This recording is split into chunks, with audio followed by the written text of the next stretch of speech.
Hi friends, welcome to Vidyadani DG. आज का हमारा टॉपिक है आर्टिकल 19 से 22, राइट टू फ्रीडम, स्वतंत्रता का अधिकार।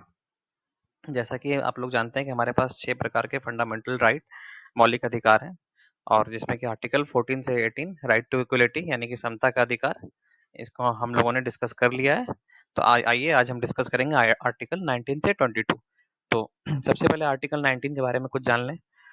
आर्टिकल 19 जो होता है संविधान का, वो अभिव्यक्ति की आज़ादी होती है। स्वतंत्रता का अधिकार में आर्टिकल 19 जो होता है वो अभिव्यक्ति की आज़ादी होती है, और इसी आर्टिकल को संविधान की रीढ़ भी कहा जाता है, बैकबोन ऑफ कॉन्स्टिट्यूशन।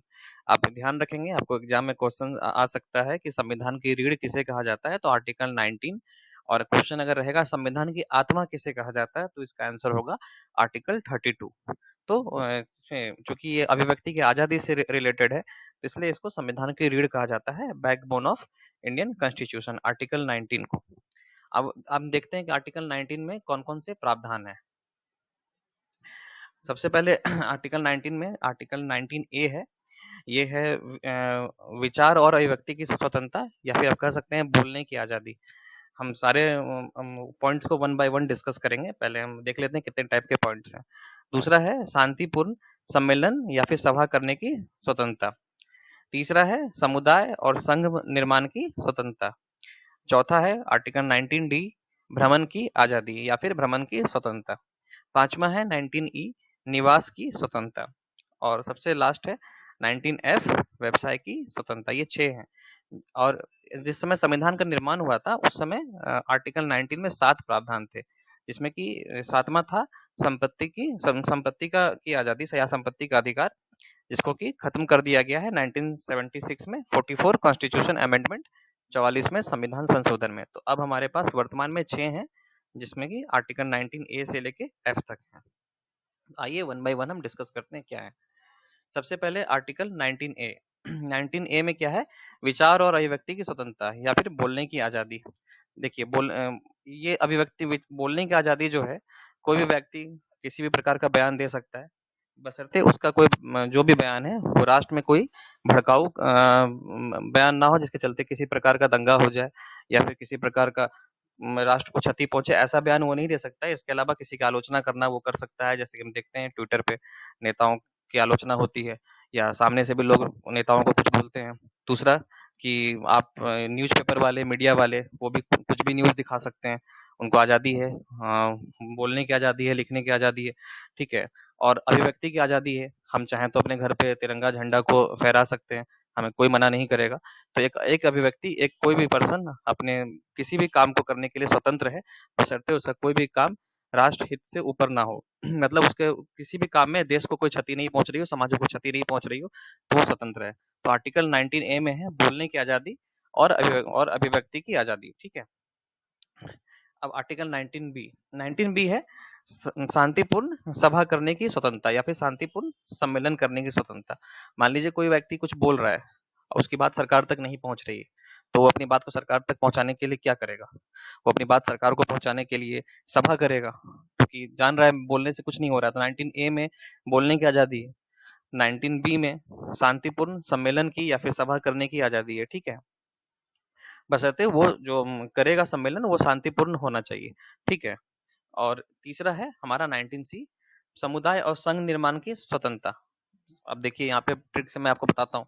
सबसे पहले कोई व्यक्ति को मान लीजिए कुछ प्रॉब्लम है गवर्नमेंट से या किसी भी संस्था से, तो पहले वो बोलेगा, बोलने की आज़ादी 19 है। और उसके बाद भी अगर बोलने से भी काम नहीं बना तो वो सभा करेगा, मीटिंग करेगा जाके। तो जब वो बोलेगा तो बोलने के बाद सभा करेगा। और फिर तीसरा है, जब सभा करने के बाद भी जब उसका कोई काम नहीं हुआ तो वो संघ बनाएगा, अपने साथ लोगों को जोड़ना शुरू करेगा, एक पार्टी बनाएगा या फिर ग्रुप बनाएगा, ठीक है। और जिसके जिसके द्वारा वो ग्रुप के थ्रू सरकार का विरोध करेगा या फिर कोई भी काम होगा। तो पहले उसने जा करके बोला, उसके बाद उसने उसने संघ बनाया, सभा किया, सॉरी, उसके बाद उसने संघ बनाया, ठीक है।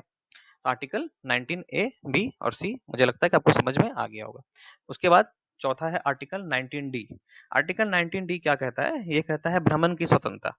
मतलब आप पूरे देश में, पूरे इंडिया में, चाहे वो पूरब से लेकर पश्चिम तक, उत्तर से लेकर दक्षिण तक, किसी भी कोने में कहीं भी आप आ जा सकते हैं बिना किसी रुकावट के। कोई आपको नहीं रोक मतलब अपने देश में घूमने के लिए आपको किसी भी प्रकार की परमिशन लेने की जरूरत नहीं है, किसी प्रकार का वीजा नहीं लेना पड़ेगा, किसी प्रकार का कोई भी पत्र नहीं लेना पड़ेगा। आप चाहें तो पूरे भारत में कहीं भी भ्रमण कर सकते हैं। आप देख सकते हैं हमारा जो ट्रिक था, सबसे पहले व्यक्ति को कोई परेशानी थी तो वो बोला, बोलने के बाद भी उसका काम नहीं बना तो उसने सभा की, सभा करने की आज़ादी, सम्मेलन करने की आज़ादी। उसके बाद भी उसका काम नहीं बना तो उसने ग्रुप बनाया, संघ बनाने की आज़ादी, संघ बनाने की स्वतंत्रता। उसके बाद वो सभी जो ग्रुप थे वो डिफरेंट प्लेसेस पे या फिर कह सकते हैं जगह-जगह पे जाकर के अपना बात को रखना शुरू किए, यानी कि घूमने की आज़ादी। जगह-जगह पे तभी जाएँगे ना जब घूम सकेंगे, तो घूमने की आज़ादी। इसके बाद है निवास की स्वतंत्रता, मतलब पूरे भारत में आप कहीं भी जाकर के निवास कर सकते हैं। आप देख सकते हैं उस ट्रिक के माध्यम से ही जब वो ग्रुप जगह-जगह जा कर के अपनी बातों को रख रहा है, तो जब जाएगा तो वहाँ उस जगह पे रहेगा भी, कभी 2 साल भी रह सकता है, 2 महीने भी रह सकता है, 2 दिन भी रह सकता है, तो कोई उसको रोकेगा नहीं कि तुम यहाँ पे आके क्यों रह रहे हो, मैंने उस शहर में या उस राज्य में आके क्यों रह रहे हो, कोई आपको रोकने वाला नहीं है, ठीक है? तो निवास की स्वतंत्रता। 19 ई सबसे लास्ट में है 19 एफ व्यवसाय की स्वतंत्रता। आप चाहें तो अपनी जीविका के लिए कोई भी व्यवसाय कर सकते हैं, ठीक है? और कोई आपको राज्य सरकार या फिर केंद्र सरकार कोई आपको मना नहीं कर सकती है कि आप ऐसा व्यवसाय क्यों कर रहे हैं। जैसे कि अगर आप पढ़ाना चाह रहे हैं तो पढ़ा सकते हैं, कोई दुकान खोलना चाह रहे हैं तो दुकान खोल सकते हैं, तो कोई आपको रोकेगा नहीं। तो हमारा जो संविधान में व्यक्ति की आज़ादी है, मतलब स्वतंत्रता का अधिकार है, राइट टू फ्रीडम, ये आर्टिकल 19 से 22 में इसका जिक्र है, जिसमें कि 19 के अंदर में 6 प्रावधान है, आर्टिकल 19 से लेकर के एफ तक, जो कि मैंने आपको बताया अभी।